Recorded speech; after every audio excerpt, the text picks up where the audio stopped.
welcome to Edison Open House Global Healthcare 2022. In this session, we're going to look at the work of Sareum, a drug discovery company based in Cambridge, England, which focuses on cancer and autoimmune disease. And with me is its CEO, Dr. Tim Mitchell. Tim, how nice to see you. Yes, very nice to be here too, Vivian. Now, Sareum, drug development company, focusing on small molecule kinase inhibitors, cancer and autoimmune disease, as I said. Tell me a bit more about your business model and what your strategy is for commercialization.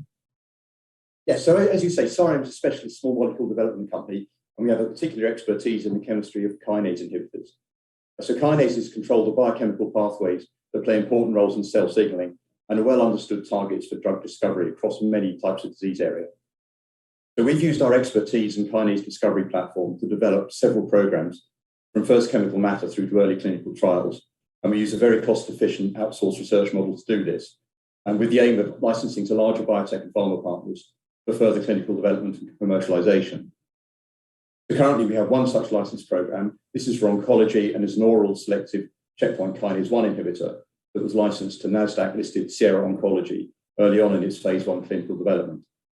It subsequently completed phase 1/2 studies where it's shown encouraging results, and we're anticipating use from Sierra on further clinical studies commencing this year.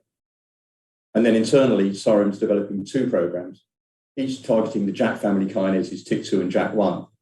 These two particular targets are currently generating a lot of interest arising from their roles in maintaining a well-functioning immune system. The first of these, that's SDC-1801, is being developed as an oral therapy for autoimmune diseases, including the immune system overreaction to COVID-19 infection. We're planning to start our first clinical trials with 1801 later in this year. The second program, that's SDC-1802, is being developed as a potential cancer immunotherapy, and it's a bit earlier on in its preclinical development. And in both cases, we're looking to develop these programs up to early clinical development, adding as much value as we can before out-licensing them. There's quite a lot of excitement in the JAK inhibitor space, isn't there? Yes. So there are the four members of the TYK-JAK kinase cell signaling family. So that's TYK2, JAK1, JAK2, and JAK3. So they each have roles in maintaining a healthy immune system, and several of the largest pharmaceutical companies have marketed products and development programs in this space. However, selectivity is crucially important here, as inhibiting two of these family members, that's JAK2 and JAK3, can result in unwanted side effects, such as anemia and severely reduced defense against infections. So as the understanding of the TYK-JAK space develops, it's clear to us that there's an important benefit in a TYK2-JAK1 selectivity profile, and that's what we've got with both SDC-1801 and SDC-1802. Sorry to interrupt. SDC-1801 is expected to be filed for its first clinical trials in mid-2022. So what's your strategy to progress the asset then through clinical development? You've already mentioned this idea of licensing and partnership. Yes, so we're expecting to file the first application for clinical trials in mid-2022. The final toxicity and safety studies to begin these trials have been completed, and we're awaiting the final study reports, but we're not aware of any issues that will upset these plans. So the first trial will investigate the safety of SDC-1801 in healthy volunteers, and we have the funding in place to complete this. So we're working with consultants that have good experience in running the JAK inhibitor clinical studies to design these first trials, and also a subsequent phase 1b study in patients. So SDC-1801 has the potential to treat many autoimmune diseases, including psoriasis, lupus, inflammatory bowel diseases, and arthritis, as well as the respiratory symptoms of severe COVID. And we're taking advice as to which of these to target in the first patient trial. So back onto licensing and partnering then. We're continuing to review the value and risk balance of an earlier or later stage deal versus the requirement of any additional funding to advance those programs ourselves. Now, Tim, you've already mentioned COVID-19. The one thing that we all know about COVID is this dramatic effect on the immune system, this huge cytokine storm, and the way that we need to really regulate the immune system in order to stop it going into that huge overreaction. So I know that you've been doing some work on that. Tell me a bit more about the positive data that you've had and whether you're going to go on to explore it further. Yes. So we see a clear need for new therapies to treat the severe respiratory inflammation that arises from viral infections such as COVID.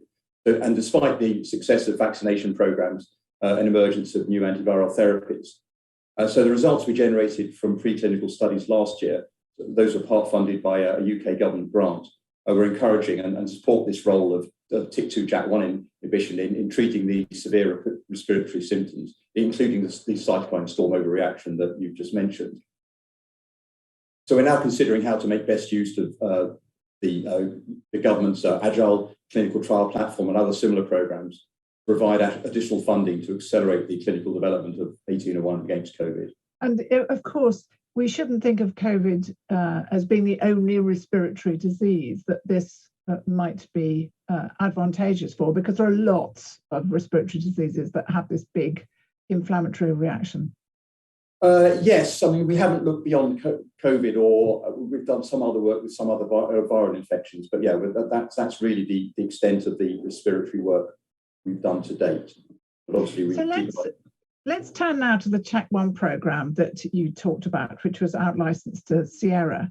Can you tell me a bit more about that and how you see that developing in the near future? Yeah. So the CHEK1 inhibitor, that's SRA737, was discovered and brought into first clinical trials in collaborations between Sareum and Cancer Research UK funded organisations. It was subsequently licensed to Sierra Oncology, and that was in a $300 million deal, of which Sareum receives a 27.5% share. So Sierra has since completed 2 phase 1/2 studies, which show that SRA737 has a promising safety and efficacy profile, particularly in combination with the chemotherapy agent gemcitabine. The preclinical studies have also demonstrated the further potential of SRA737 alongside immune checkpoint therapy and with other targeted anti-cancer agents. So Sierra is now currently finalising the designs of several clinical trials to investigate these potential combinations, as well as a possible combination with their newly licensed BET inhibitor. And we understand these are planned to start later this year. Now, the dosing of a first patient with SRA737 in any of these clinical trials will trigger a $500,000 payment to Sareum, and we continue to believe that SRA737 holds a great promise for cancer patients, and we are looking forward to further updates from Sierra. Exciting stuff. So there have been some funds raising that you've done through private placements. I think you did one just before Christmas 2021. What does your cash runway look like, and where will that funding stream that you've recently had be directed? And are you looking for more funds? And I suppose that is a Pope a Catholic question. Yes, so we raised about 6 million in 2021 through these placements. So that will enable us to take SDC-1801 through phase 1A development and complete the preclinical development of SDC-1802. But further resources will eventually be needed to advance the development of these programs. But the data we generate from the current development plan is expected to support all funding options, including further investment or partnering and grant subscriptions. So 2022 coming up, it sounds like it's going to be a busy year, but tell me, what are the particular points that investors should be looking out for, and what can they expect? So 2022 is set to be an exciting year for Sareum, and we look forward to reporting on the continued progress across all our programs. So in particular, we're looking for the advancement of SDC-1801 into its first clinical trials, the options to explore the potential of SDC-1801 in COVID-19, the preclinical development of SDC-1802, and then further updates on the new SRA737 clinical trials. So a lot going on next year, or this year rather. And I suspect COVID is not going to go away. It doesn't seem to be, no. No, I suspect that's going to be with us for quite some time yet. But Tim Mitchell, thank you so much for talking to us. Thank you.